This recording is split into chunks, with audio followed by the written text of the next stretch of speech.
is just a foundations tutorial on Premiere Pro. Now, the first thing you want to do before you even jump into the software is it's really important to organize your files. So I use a 5-folder method for organizing my files, and I also use a naming convention for my video files. If it's your first time using Premiere Pro, or if you feel like you're stuck using Premiere Pro, this would be the layout I'd definitely use. So I would always recommend keeping your video footage on some type of external storage device and saving all of your projects onto some type of external storage device, like the one I have here. If not, you can always save to your desktop. And this will be the exact same. You will just be saving these files onto your computer locally rather than onto some device such as a solid state drive. So in your solid state drive, how I would organize my footage and my different assets for Premiere Pro is using this 5 system folder here. So you have what's called an exports folder, which is where you would export your drafts for your work once you are done. So say if you did 5 hours editing and you wanted to back up that work, you would export that draft to this export folder, along with any other iterations as you make your project. The next one's going to be footage, which is obviously where you keep all of your video footage based off what they're of. So I've got some shots of the beach and I have some shots of the outback and one of Sydney at nighttime. And I've renamed those files with the location and then the shot number. But if you had different scenes, right, you could obviously just create new folders within your footage folder and call it scene 1 or forest, whatever you want to call the scenes within the video or footage folder. Then also got music, which is where you will keep any music files, such as a soundtrack. Premiere Project is where you save your Premiere Pro files so that you can quickly and easily access them. And SFX is where you're going to save any sound effects. So I'm just going to copy over some music that I downloaded earlier into my music folder. And I'm going to put some sound effects that I downloaded earlier into my SFX folder. So again, you want to rename the files, something that you can access later. So city sound effect makes sense. Ocean sound MP3 makes sense. Cool. So pause the video now, make these 5 folders and put the various elements within these folders so that your project is organized. Cool, once you have your files organized, we are going to jump into Premiere Pro. Okay. So now we're in Premiere Pro. It's pretty easy to make a new project. You just come up to the top left here and go New Project. The first thing you want to do is give it a name. So if you're working on a major project, call it Year 12 Major Project, whatever it is. I'm going to call this Year 12 Demo. The location for this is going to be that Premiere Project file that you made earlier. So for me, in here, template none, click create. Once we're into Premiere Pro, we're going to want to import those various assets that we organized earlier. So we're going to want to import our footage folder, our music folder, and our SFX folder. Right? Makes sense. Import the video footage and import the audio footage. We're going to turn off create new sequence here. And we're going to click import. Cool. For a lot of you, if it's your first time, you'll probably be in this learning window here with a lot of various panels. So in Premiere Pro, you have these things called panels. You can move those and modify those to work in your favor. I tend to create quite a minimalistic layout because I think less clutter is good. If you want to move any of these panels, all you need to do is highlight over the edge of them and you can reshuffle and resize them as you desire. If you want to close them, like for example, you're never going to want this Learn panel open. All you need to do is click the hamburger and then click Close Panel. The other thing you can do is you can hover over the blue parts of each panel and you can move them around the workspace like I have done here. So if you click over the edge of a panel, you can move its location like I've done there again. We're going to go into the assembly workspace. So this little icon here, you can click on to shift between different workspaces within Premiere Pro. So the way it's designed is you obviously shift between these different workspaces as your project progresses and develops. The main ones you're going to be using are assembly, editing, effects, and color. And I would generally say you'll always start in assembly. So assembly is for laying out your video footage and audio footage. Editing is for obviously creating small edits. Color is obviously for the color grading, and effects is obviously adding visual effects. So you're generally always going to start in the assembly workspace. Using those little tools I showed you before, so highlighting and moving each workspace and shifting the panels, I want you to get your project workspace looking something like mine. So over on the left, you have your imported footage. You've got the videos and the audios. You should have a little program and source window here, and a timeline down the bottom. So hopefully by now you have got your assembly window looking something like mine. We are now going to create what's called a bin. A bin is essentially like a folder within Premiere Pro, and it's a great way to just organize your footage. So to create a bin, there's two ways. You can right click and go new bin, or you can come down the bottom and click this little button here and it will create that folder for you. So before we even import any footage into the timeline, we are going to create 3 bins. The first one we are going to create is going to be called video, which is going to be obviously for all our video footage. We are going to create a second bin and we are going to call it audio. And then we are going to create a last bin and we are going to call it other. We're going to recolor these. So the audio, if you right click and come down to label, we're going to make it green. You can obviously do whatever you want. The other I'm going to leave orange, and then the video I'm going to label and make it this iris blue. And then if you click and drag the video files into that folder and the audio files into your audio folder, we are in a good position to start creating this project. The other thing I just want to highlight, say if you want to import any footage later, or say if you've noticed that something's gone missing during this process, all you need to do is come up to File, come down to Import, and then you can select more footage to import into your project.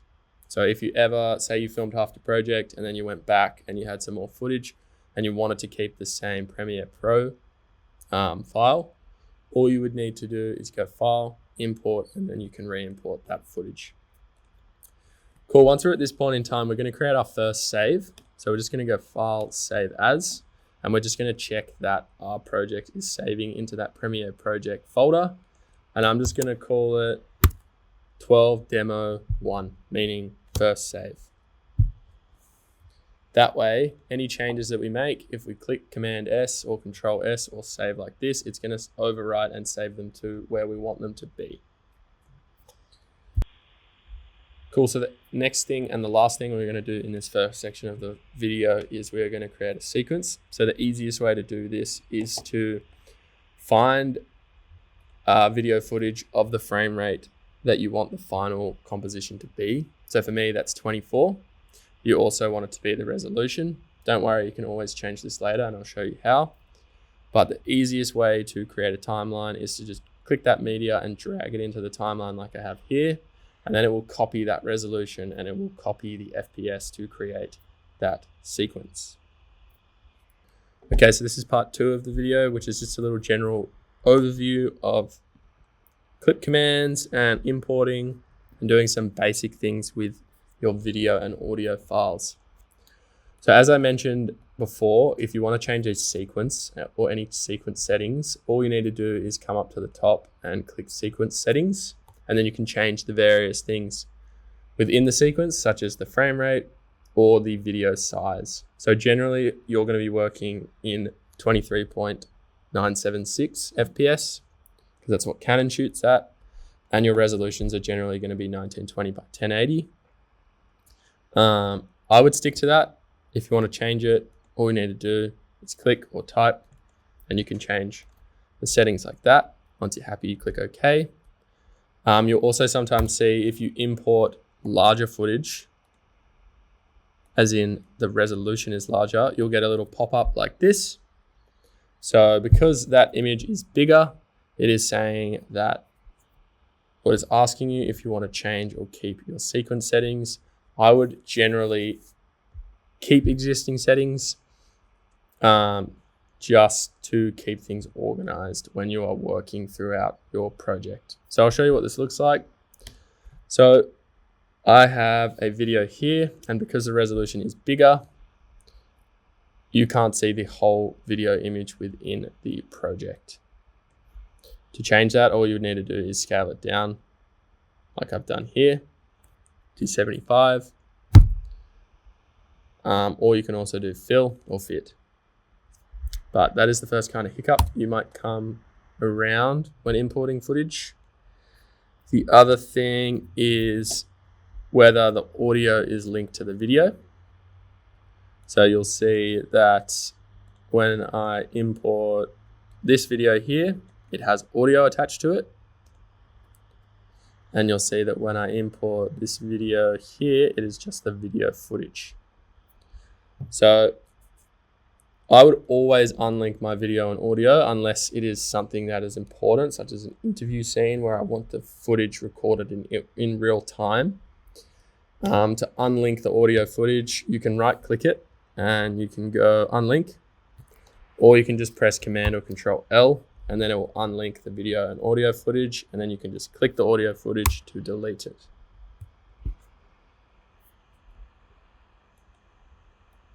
Cool. The next thing I want to show you is just some basic functions with clips. So I'm just going to import these 3 videos of the beach.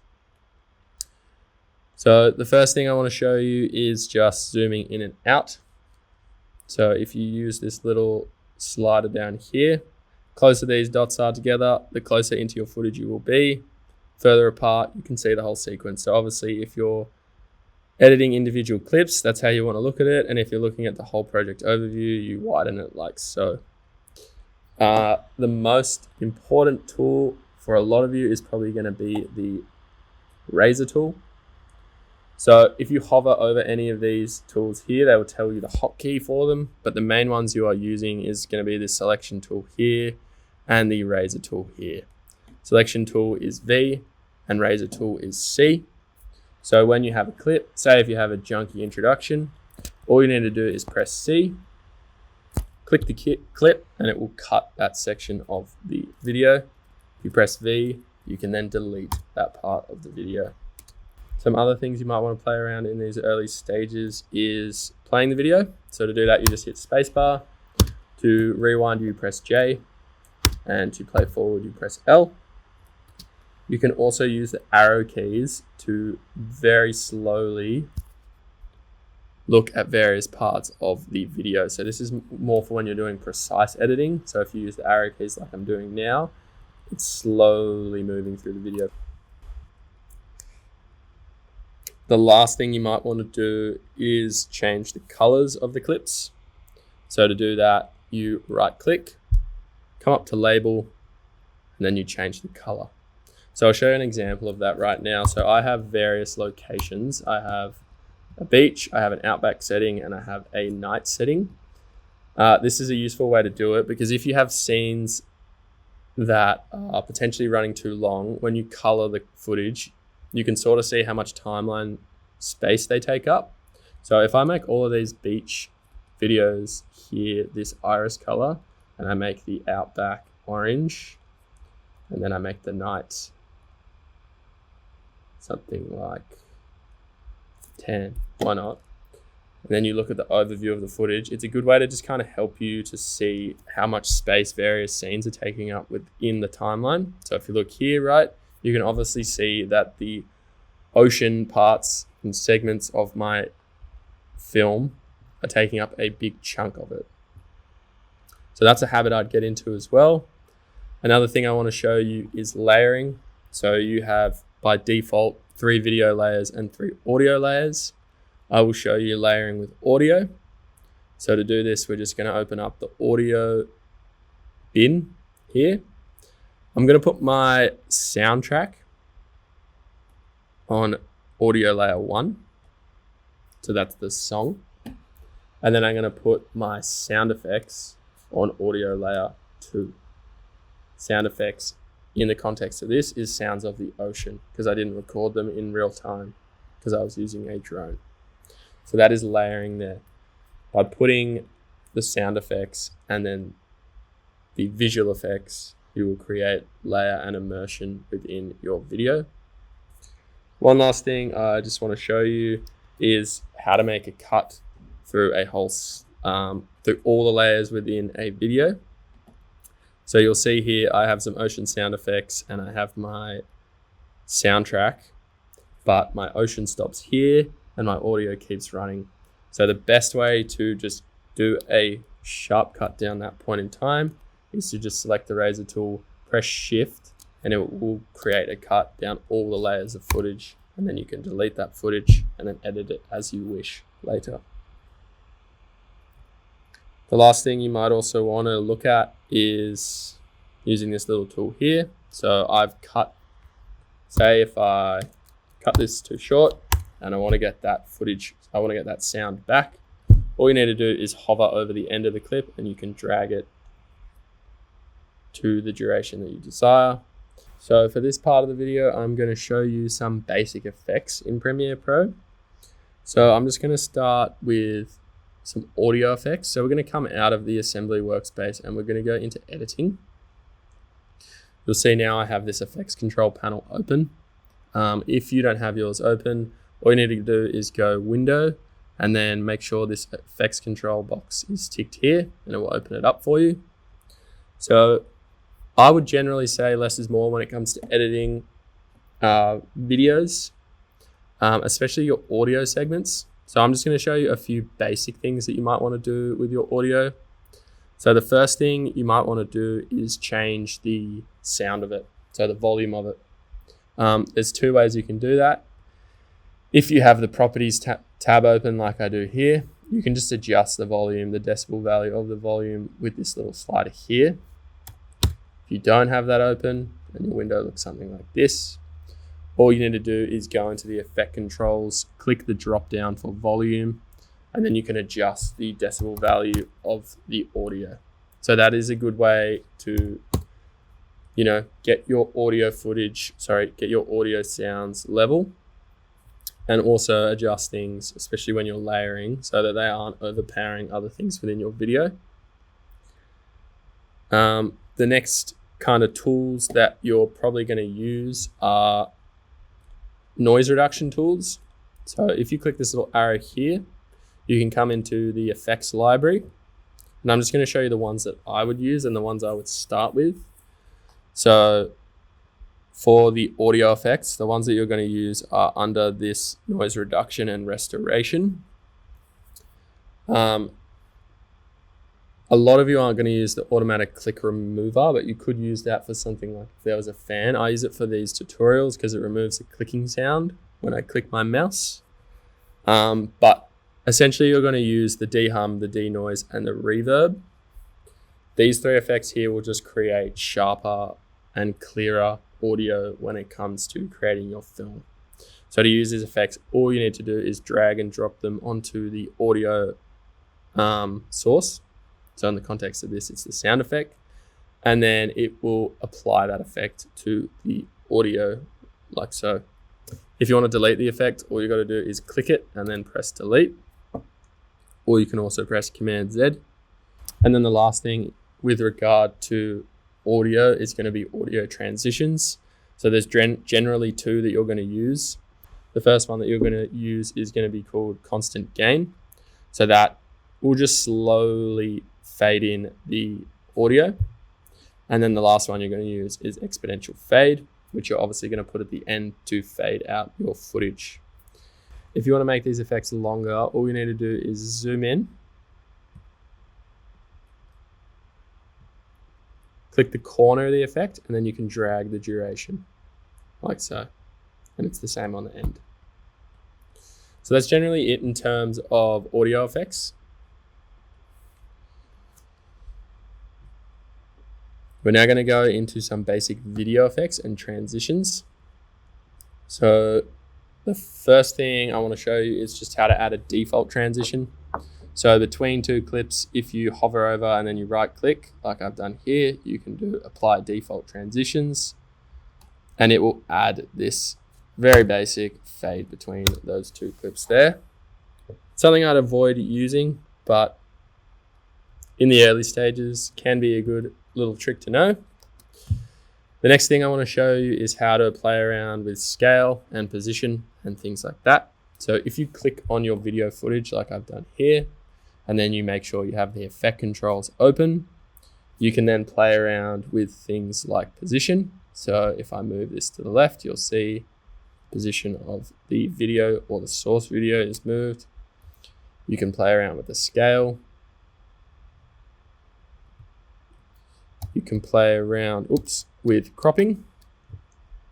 So left, top, you get the gist. And then I also want to show you opacity. So if you put a video on top, and this is how you would create like a mask layer effect or like a video overlay effect. If you have a video on the V2, so we'll always play the top video layer. What you can do is you can change the opacity by coming over here to opacity. And if you bring it down, it will create this kind of transparent effect. And if you want it to be like an overlay, all you need to do is use the multiply effect.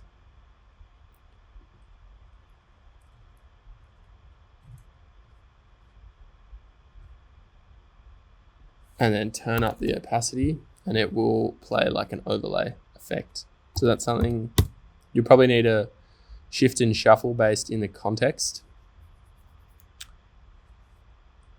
But yeah, that's video overlays and scale, position, and size.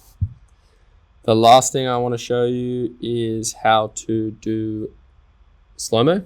So if you click on a clip here, you'll see that you have speed, and you'll see that if you try and change speed, no matter how hard you click, nothing happens. What you need to do is you actually need to right click the footage to change the speed, come up to speed and duration, and then you can adjust the speed of that clip. So obviously if you want it to be twice as fast, you make it 200%. If you want it to be slower, you make it something like 50%. Cool. One last little thing I'm going to show you is how to add a very simple effect called Gaussian blur. So make sure you got your effects panel open here, and we are just going to search for blur. We are going to click Gaussian blur, and we are going to drag it onto our video footage there as a reference. You'll see here, I've used this effect, but it hasn't made any change to the clip. The reason for that is because I haven't actually done anything in the effect controls, and this is what a lot of early kind of editors figure out, is it's not enough to just drag and drop an effect. You actually have to change the effect function. So I've dragged this Gaussian blur on here. You'll see if I up the blur, it will actually apply the effect. So when you're using effects in Premiere Pro, always check that you're in the effects controls, and always check that you're actually changing the values of those effects so that they're applied. Another handy little thing you can do if you want to see how your clip looks with or without an effect is you can just click that little FX button there, and it will turn it on and off for you. If you ever want to delete an effect, like I said before, you just click it, press delete, and that effect is gone. Cool. So we are now up to part 4, which is text. So with text, if you want to do something very basic, all you need to do is use the type tool here. So you can click it, or you can press T. And then just like any other Adobe software, you can drag and create a box for that text like I've done. And then you can type it in, and it will create that text effect like so.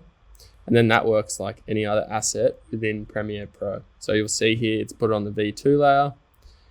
If it was on a lower layer, you wouldn't see it because it would be covered by the video footage. And then to adjust any of these text effects, you just click the little drop down here, and then you can change things like the font, how it's formatted, size, color, etc. Another way you can use text in Premiere Pro is by using the templates. So if you come up to the top and go workspace, and then you go down to captions and graphics, you will have these various templates on the right here. A lot of them are very cheesy. Some of them are okay. If you want to use any of these, all you need to do is drag and drop the effect like that. And then you can adjust it just by double clicking. And again, you can change it using the effect controls like before. And then if you want to extend the duration, you can just drag it like so. Another thing you might want to do is transcribe your sequence, which you can use this AI tool right here. So if you click transcribe, it will pick up any of the audio within your clip. I don't obviously have any voiceover in what I have here, but that is a handy tool to use, and I have a tutorial on how to use it on my YouTube channel. So if you're interested in adding captions, like subtitles, check out that video. Okay. So the last thing we're going to do in terms of editing is we're going to look at how to add a color grade to a video. So the first step for adding a color grade is to create what's called an adjustment layer. So adjustment layers are handy because you won't impact any of the work you've done before. So when it comes to coloring, you can edit individual clips, like I'll show you now. So if I desaturate this, I have only desaturated that individual clip there, and I have affected that clip. What an adjustment layer would do is it would apply the effect to the adjustment layer. It would give the same appearance, but it wouldn't manipulate this original clip here. So I'll show you an example of that now with the saturation again. So follow along if you want to learn how to create an adjustment layer. You're going to go to the assembly window. So follow along, you're going to go File, New, Adjustment Layer. Keep it the same. We're going to put that in our other folder. And then we're just going to call it Color for the context of this. But you'll see with this clip here, if I put this adjustment layer over the top, just quickly show you for context, and then I come to the color window, and then I adjust that adjustment layer there, it will give the black and white appearance. But then if I was to move or delete this layer, it wouldn't impact the original footage. So this is how I want you doing color grading in your projects. So create the adjustment layer, drag it over your sequence. You might have a different grade on different scenes. So I'm just going to show you looking at this beach footage here. And how I'd use the color window is I would generally just use a LUT. So there's some LUTs in basic correction. I generally wouldn't use those. I would go into creative and I'd have a little look at various looks, like a filter called LUTs for my film footage. And then I would just play around with the intensity of these LUTs depending on how they look in the context of my film. That's generally it in terms of adding a LUT and adding an adjustment layer. You can obviously do basic corrections on this adjustment layer. So say if you wanted like a warm hue, this would be your space to do that. If you wanted to adjust the saturation, this would be your space to do that. But that is how I would do the color grading for my footage. Another thing I'm going to show you is how to do a color match. So Adobe has this really cool AI tool where you can select two clips and it will try its best to match these two clips within Premiere Pro. So if you have, say for example here, I got this warm tone and then I've got this very cool tone. If I open up comparison view, you can select a source image here by clicking through the clips. And then you can select an image within your timeline, a file within your timeline. So if my source image is the outback and then my source footage is the ocean, I can apply a color match to that clip and it will do its best to color correct those two files together nice and quickly like that. So see how now there's a much less stark contrast between those two files like that. To close this, you just click comparison view again. That's generally it in terms of the early days of coloring.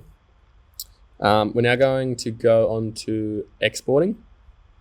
So once you're happy with your sequence, you want to select an in and output point for your video, because if you just export, it will export probably the whole sequence.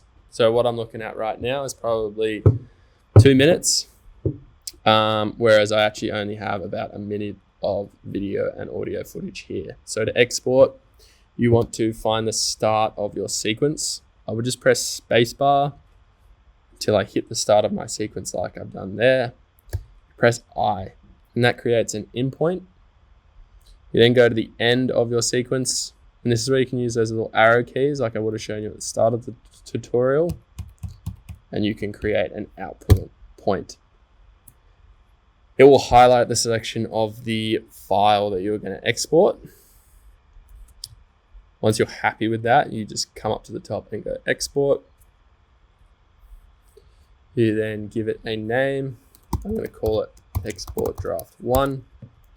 Your location is going to be that exports folder from before. And this is where it really helps. Preset, I just leave match source. Format, I'd leave as H.264. Down here, you just want to make sure your range is source into out. And then you're just going to click the export button down the bottom. Cool. Now that's done, we are going to save this file. I know it's going to work. I'm going to check that it's working. And there is my draft for you. Cool. So that wraps us up. I hope this was somewhat informative and useful. Thanks for watching, and good luck with your projects.